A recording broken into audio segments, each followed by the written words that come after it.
ಯಾಜ್ಞವಲ್ಕ್ಯ, ನನ್ನ ಕಡೆಗೆ ತಿರುಗು. ನಾನು ಚಾಕ್ರಾಯಣನ ಮಗನು, ಉಷಸ್ಥನೆಂದು ನನ್ನನ್ನು ಕರೆಯುವರು. ನಾನು ನಿನ್ನನ್ನು ಅಂತರ್ಯಾಮಿಯ ವಿಚಾರವಾಗಿ ಕೇಳುವೆನು. ಆ ಆತ್ಮನ ವಿಚಾರವಾಗಿ ಹೇಳು. ಸಾಧು ಸಾಧು. ಆತ್ಮನು ನಿಜವಾಗಿಯೂ ಅಂತರ್ಯಾಮಿಯು. ಆ ಆತ್ಮನು ನಿನ್ನಲ್ಲಿ, ನನ್ನಲ್ಲಿ, ಎಲ್ಲೆಲ್ಲಿಯೂ, ತೃಣಕಾಷ್ಟಗಳಲ್ಲಿಯೂ, ಅಣುರೇಣುಗಳಲ್ಲಿಯೂ ಇರುವನು. ಆ ಆತ್ಮನು ಒಳ ಹೊರಗೆಲ್ಲ ಇರುವನು. ಅದು ಪ್ರಾಣದ ಪ್ರಾಣವು. ಅದು ಇಲ್ಲದೆ ಯಾವುದೂ ಇರಲಾರದು.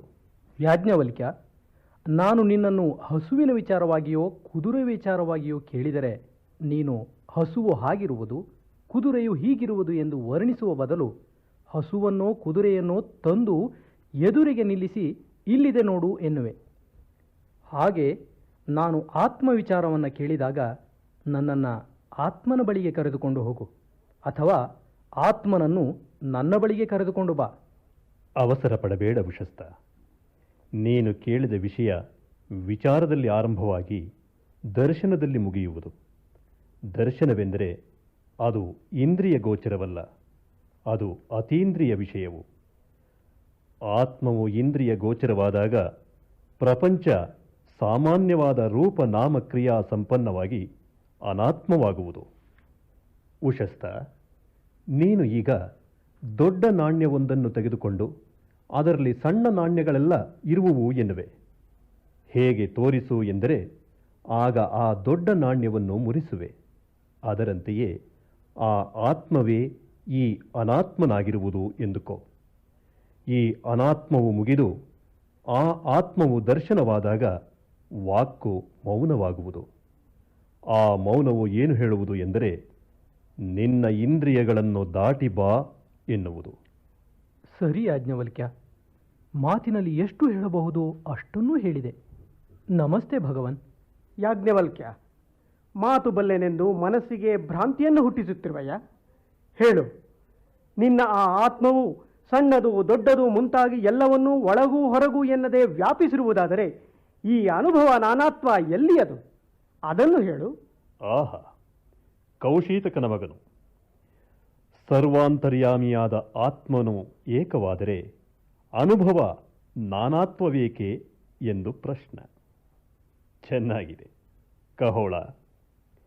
ಕೊಂಚ ವಿಷಯಾಂತರ ಮಾಡಿ ಇಲ್ಲಿಗೆ ಬರೋಣ.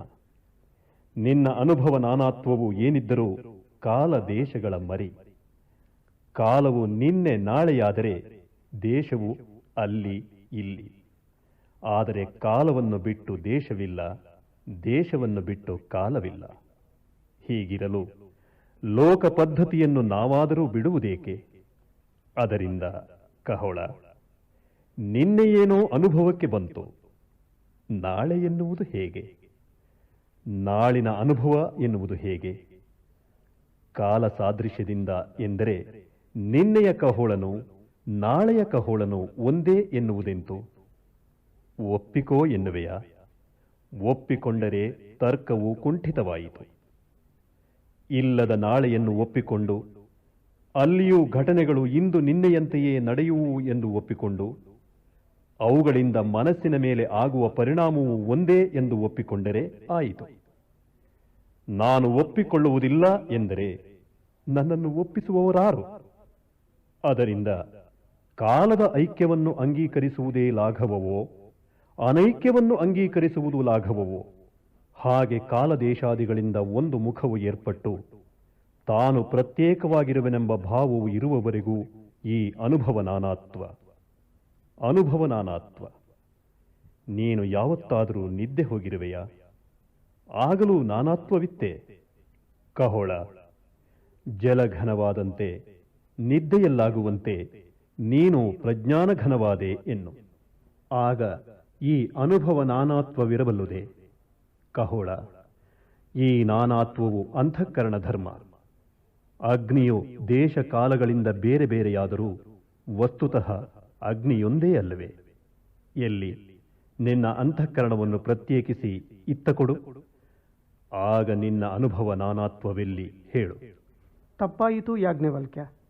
ಏನಾದರೂ ಆಗಲಿ, ನಿನ್ನ ವಾದಬಲದಿಂದ ನನ್ನ ಬಾಯನ್ನು ಮುಚ್ಚಿಸಿದಂತೆಯೇ ಮನಸ್ಸನ್ನು ಬಿಚ್ಚಿದೆ. ನಿನಗೆ ಮತ್ತೆ ಮತ್ತೆ ನಮಃ. ಯಾಜ್ಞವಲ್ಕ್ಯ, ನನ್ನದೊಂದು ಪ್ರಶ್ನೆ ಇದೆ. ಓಹೋ, ಗಾರ್ಗಿ, ನೀನು ಸಮಾಜಭೂಷಣಳು ಮಾತ್ರವಲ್ಲ, ಲೋಕಭೂಷಣಳೂ ಹೌದು. ನಾವು ನಿನ್ನ ವಿದ್ಯಾ ಬುದ್ಧಿ ಪ್ರೌಢಿಮೆಗಳಿಗೆ ತಲೆಬಾಗುವೆವು. ಬಾ, ನಿನ್ನ ಪ್ರಶ್ನೆಗಳಿಂದ ಲೋಕೋಪಕಾರವಾಗಲಿ. ಸ್ವೇಚ್ಛೆಯಾಗಿ ಪ್ರಶ್ನೆ ಮಾಡು. ಆದರೆ ಎಚ್ಚರಿಕೆ, ಅತಿ ಪ್ರಶ್ನಳಾಗಬೇಡ. ನಮೋ ಗುರುಭ್ಯಃ. ಘನವಾದ ಈ ಪರಿಷತ್ತು ಈ ಮಹಾಪುರುಷನಿಗೆ ಪ್ರಶ್ನೆಗಳನ್ನು ಹಾಕಲು ಅಪ್ಪಣೆ ಕೊಡಬೇಕು. ಸುಕೃತ. ಆಗಬಹುದು. ಅಗತ್ಯವಾಗಿ. ಈ ವಿಶ್ವವು ನಮಗೆ ಆಧಾರವಾಗಿರುವುದು. ಈ ವಿಶ್ವಕ್ಕೆ ಯಾವುದು ಆಧಾರವಾಗಿ ಹಾಸುಹೊಕ್ಕುಗಳಂತೆ ಇದನ್ನು ಹಿಡಿದಿರುವುದು? ನಿನ್ನ ಪ್ರಶ್ನವು ಬಹಳ ಚೆನ್ನಾಗಿದೆ ಗಾರ್ಗಿ.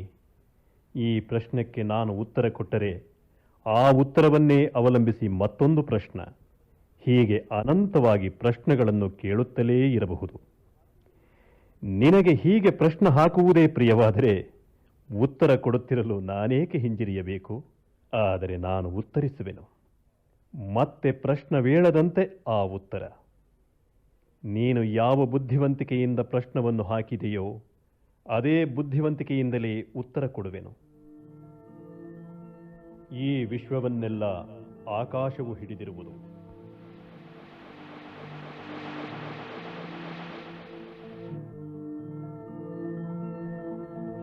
ಈ ಆಕಾಶದಲ್ಲಿ ಅಂತರಿಕ್ಷ ಲೋಕ, ಗಂಧರ್ವಲೋಕ, ಆದಿತ್ಯಲೋಕ, ಚಂದ್ರಲೋಕ, ನಕ್ಷತ್ರಲೋಕ, ದೇವಲೋಕ, ಇಂದ್ರಲೋಕ, ಪ್ರಜಾಪತಿಲೋಕ, ಬ್ರಹ್ಮಲೋಕ ಇವು ಒಂದಕ್ಕೊಂದು ಆಧಾರವಾಗಿ ವ್ಯಾಪಕಗಳಾಗಿರುವುವು.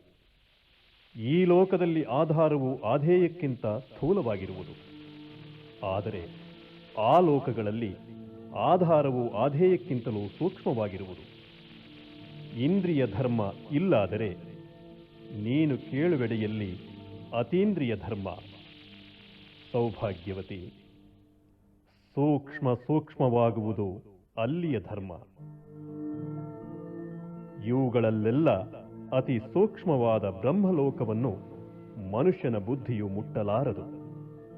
ಅದರಿಂದ ಅದು ಅತಿ ಪ್ರಶ್ನಸ್ಥಾನವು. ಅಚಿಂತ್ಯವಾದ ಅದನ್ನು ತರ್ಕಕ್ಕೆ ಎಳೆಯಬೇಡ. ತರ್ಕವು ಇಲ್ಲಿ ಕುಂಠಿತವಾಗುವುದು ಮಾತ್ರವಲ್ಲ, ತರ್ಕ ಮಾಡುವುದಕ್ಕೆ ಹೊರಟ ನಿನ್ನನ್ನೇ ಅದು ಭೇದಿಸಿಯಿತು. ಅದರಿಂದ ಅದನ್ನಾದರೂ ಬಿಡು, ಅಥವಾ ನೀನಾದರೂ ಇಲ್ಲವಾಗುವುದಕ್ಕೆ ಸಿದ್ಧಳಾಗು. ಅದು ಸತ್ಯ. ಆ ಅಚಿಂತ್ಯವನ್ನು ತರ್ಕವು ಎಟಕಿಸಿಕೊಳ್ಳಲಾರದು ಎಂಬುದನ್ನು ನಾನು ಬಲ್ಲೆ. ಮಹಾಪುರುಷ, ನಿನಗೆ ನಮಸ್ಕಾರ. ಯಾಜ್ಞವಲ್ಕ್ಯ, ನಾನು ಅರುಣಪುತ್ರನಾದ ಉದ್ದಾಲಕನು. ನಾನು ನಿನ್ನನ್ನು ಪ್ರಶ್ನಿಸುವೆನು. ಓ, ಅರುಣಪುತ್ರ ಉದ್ದಾಲಕ, ನಿನ್ನೊಡನೆ ವಾದಿಸುವುದು ಅದೃಷ್ಟ. ನೀನು ಸಾಮಾನ್ಯನಲ್ಲ. ಬ್ರಹ್ಮಜ್ಞರೂ ಸಹ ನಿನ್ನ ಹೆಸರನ್ನು ಕೇಳಿಯೇ ಸಂತೋಷ ಪಡುವರು. ಉದ್ದಾಲಕ, ಎಲ್ಲಿ ಪ್ರಶ್ನವನ್ನು ಹಾಕು. ನಿನ್ನ ಪ್ರಶ್ನೆಗೆ ಸದುತ್ತರವನ್ನು ಕೊಟ್ಟ ಕೀರ್ತಿಯು ನನಗೂ ಬರಲಿ. ನೀನು ಸೂತ್ರಾತ್ಮನನ್ನು, ಅಂತರ್ಯಾಮಿಯನ್ನು ಕುರಿತು ಹೇಳಿದೆ. ಆ ಅಂತರ್ಯಾಮಿಯನ್ನು ಬಲ್ಲವನು ಸರ್ವವಿತ್ತಾಗುವನೆಂದು ನಾನೂ ಕೇಳಿಬಲ್ಲೆ. ನೀನು ಆ ಸೂತ್ರಾತ್ಮ ಅಂತರ್ಯಾಮಿಗಳನ್ನು ಬಲ್ಲೆಯಾ, ತೋರಿಸಬಲ್ಲೆಯಾ? ಭಲೆ ಭಲೆ ಉದ್ದಾಲಕ, ಸೊಗಸಾದ ಪ್ರಶ್ನವನ್ನು ಕೇಳಿದೆ. ನಾನು ಅದನ್ನು ಬಲ್ಲೆ, ತೋರಿಸಬಲ್ಲೆ. ಅಷ್ಟೇ ಅಲ್ಲ, ಅದನ್ನು ತಿಳಿಯದೆ ಬಲ್ಲೆ ಎನ್ನುವವರ ತಲೆಯು ಹೋಳಾಗುವುದು ಎಂಬುದನ್ನೂ ಬಲ್ಲೆ. ಅದರಿಂದ ಏಕಚಿತ್ತನಾಗಿ ಕೇಳು.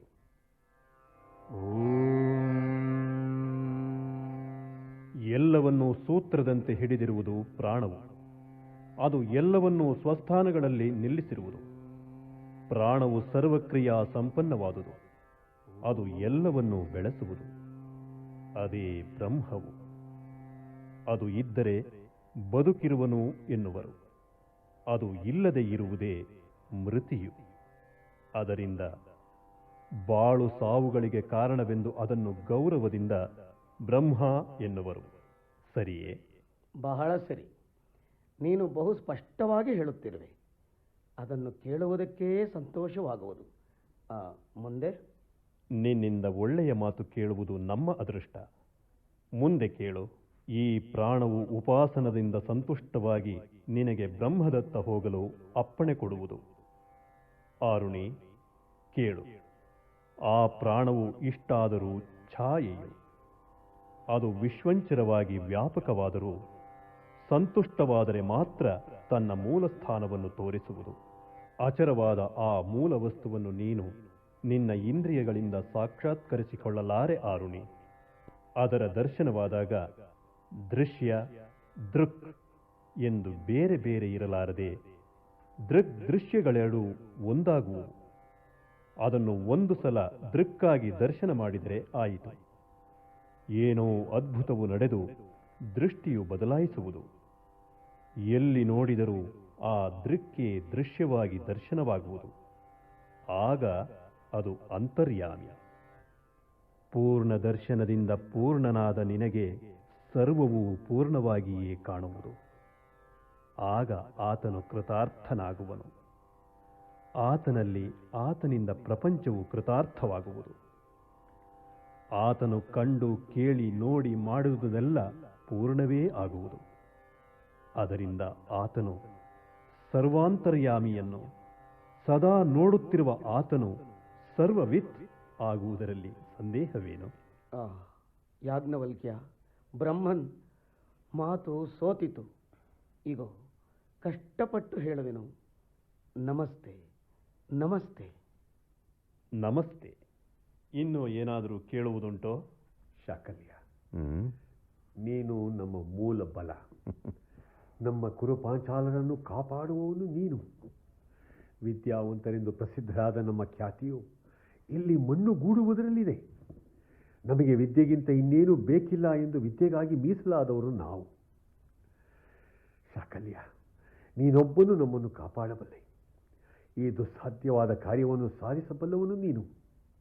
ನಿನ್ನನ್ನು ಬಿಟ್ಟರೆ ಕುರುಪಾಂಚಾಲರಿಗೆ ಬೇರೆ ಗತಿ ಇಲ್ಲ. ನೀನೀಗ ನಮ್ಮ ಕೈ ಬಿಡಬಾರದು. ಹೇಳು.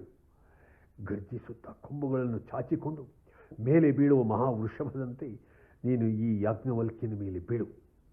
ಕುರುಪಾಂಚಾಲರ ಹಿಂದಿನ ಮುಂದಿನ ಇಂದಿನ ಭಾಗ್ಯವೆಲ್ಲ ನಿನ್ನನ್ನು ಕಾಪಾಡಲಿ.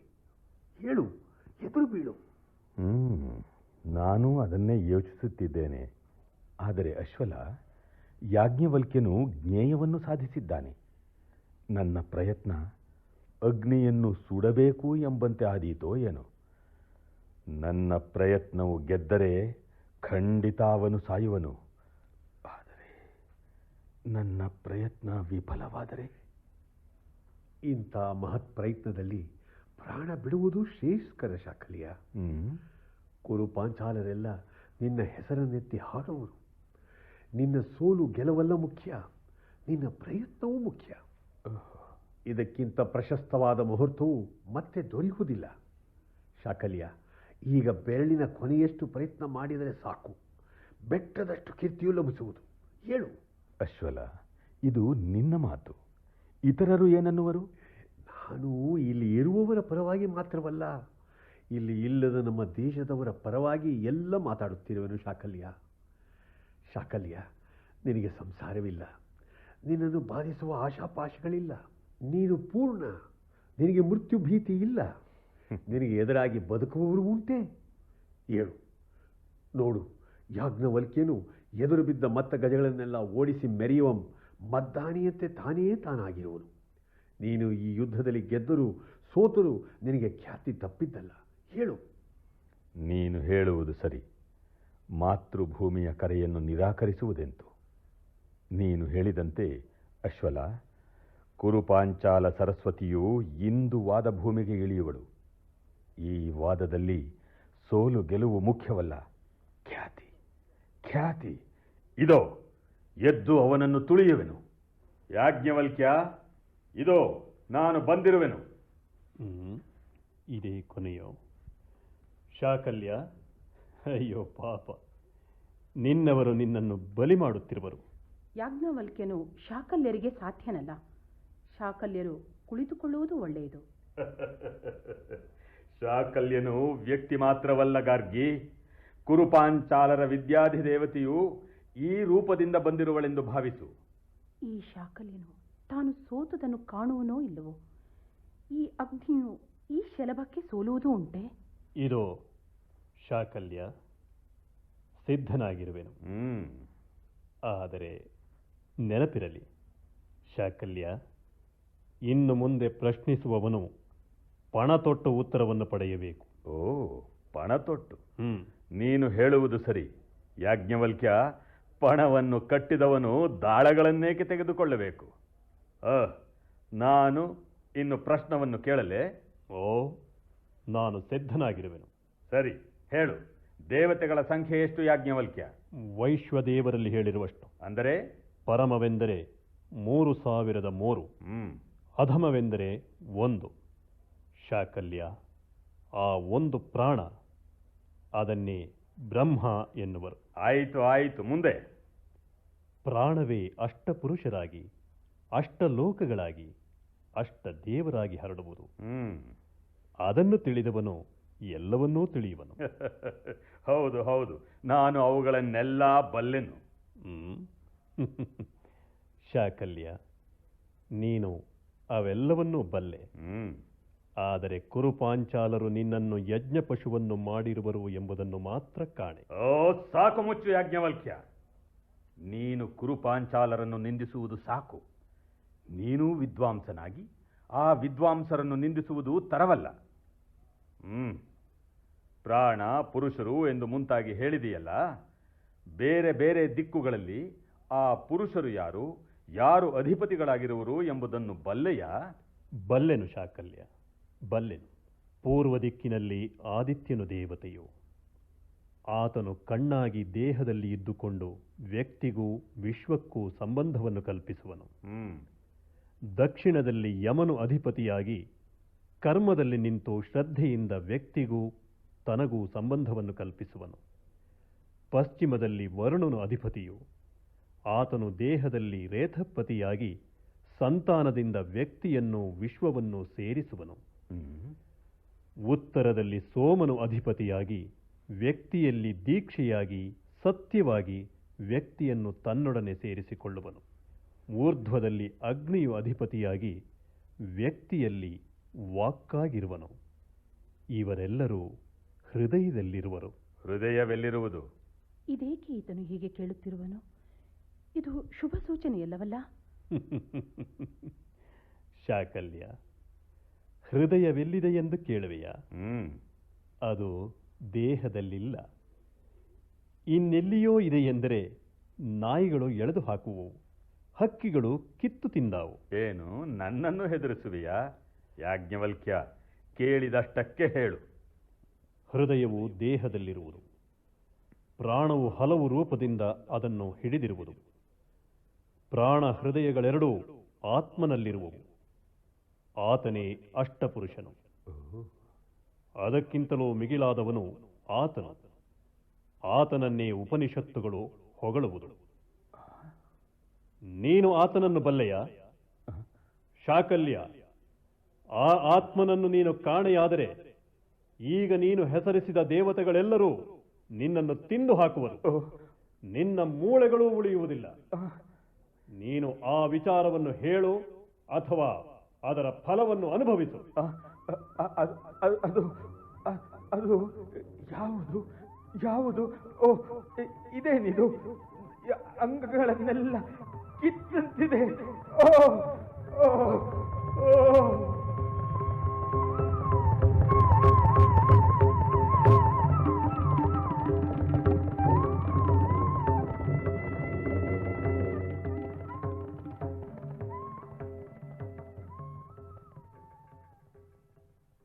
ಶಾಕಲ್ಯನು ಈ ಗತಿಯನ್ನು ತಪ್ಪಿಸಿಕೊಳ್ಳಬಹುದಾಗಿತ್ತು.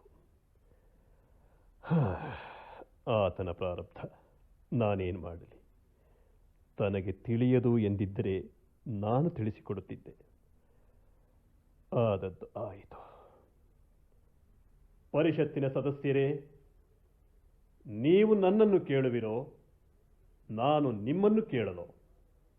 ನಾನು ಕೇಳುವ ಪ್ರಶ್ನೆಗೆ ನೀವು ಒಬ್ಬೊಬ್ಬರಾಗಿ ಅಥವಾ ಒಟ್ಟಿಗೆ ಉತ್ತರವನ್ನು ಹೇಳಬಹುದು. ಇದು ನನ್ನ ಪ್ರಶ್ನ. ಮನುಷ್ಯನು ಪ್ರತಿಯೊಂದು ರೀತಿಯಲ್ಲಿಯೂ ವೃಕ್ಷವನ್ನು ಹೋಲುವನು. ನೀವು ವೃಕ್ಷವನ್ನು ಕತ್ತರಿಸಿದರೂ ಮತ್ತೆ ಬುಡದಿಂದ ಚಿಗುರುವುದು. ಬುಡವನ್ನು ತೆಗೆದು ಬಿಟ್ಟರೆ ಅದು ಸತ್ತು ಹೋಗುವುದು, ಮತ್ತೆ ಚಿಗುರುವುದಿಲ್ಲ.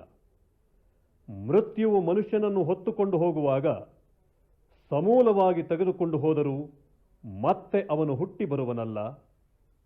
ಅದು ಹೇಗೆ?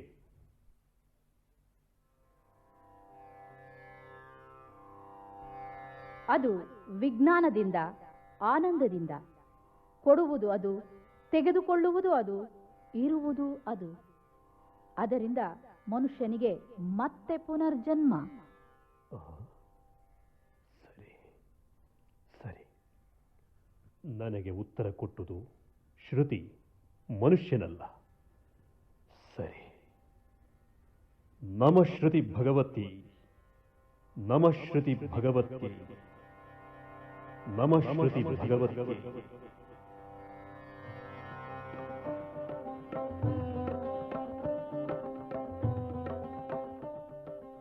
ಯಾಜ್ಞವಲ್ಕ್ಯ ನಾಟಕ ಕೇಳಿದಿರಿ?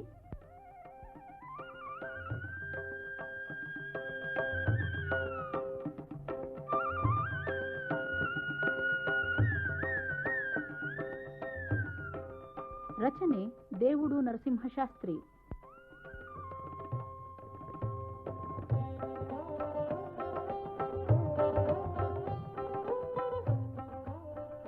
ಪಾತ್ರ ಪರಿಚಯ: ಮೈತ್ರೇಯಿ ಗೀತಾ ಕೇಶವಮೂರ್ತಿ, ಗಾರ್ಗಿ ಶೋಭಾ ರಾಘವೇಂದ್ರ, ಜನಕ ಮಹಾರಾಜ GM Shirahatti, ಅಶ್ವಲ BAS Prasanna, ಆರ್ತಭಾಗ HN Anandamurthy, ಭುಜ್ಯು CN Ramachandra, ಉಷಸ್ತ Raghu Hegde, Uddalaka ಅನಂತ ಸುಬ್ರಹ್ಮಣ್ಯ, ಕಹೋಳ MR ಸತ್ಯನಾರಾಯಣ, ದೇವರಾತ ಮತ್ತು ಶಾಕಲ್ಯ BR ಶಿವರಾಮಯ್ಯ ಹಾಗೂ ಯಾಜ್ಞವಲ್ಕ್ಯನ ಪಾತ್ರದಲ್ಲಿ BN ಕೃಷ್ಣಮೂರ್ತಿ.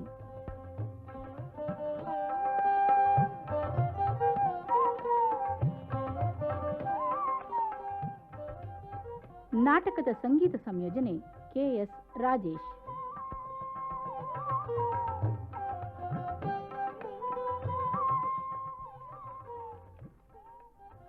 ವಾದ್ಯ ಸಹಕಾರ: ಗೀತಾ ರಮಾನಂದ್, ರೇವತಿ ಮೂರ್ತಿ, MA ಕೃಷ್ಣಮೂರ್ತಿ, VK ರಾಮನ್ ಹಾಗೂ ರವೀಂದ್ರ ಯಾವಗಲ್.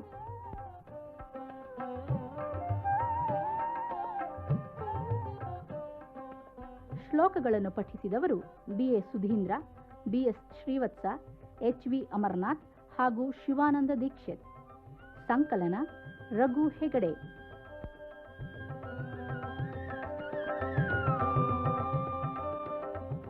ನಿರ್ದೇಶನ HS ಸರಸ್ವತಿ.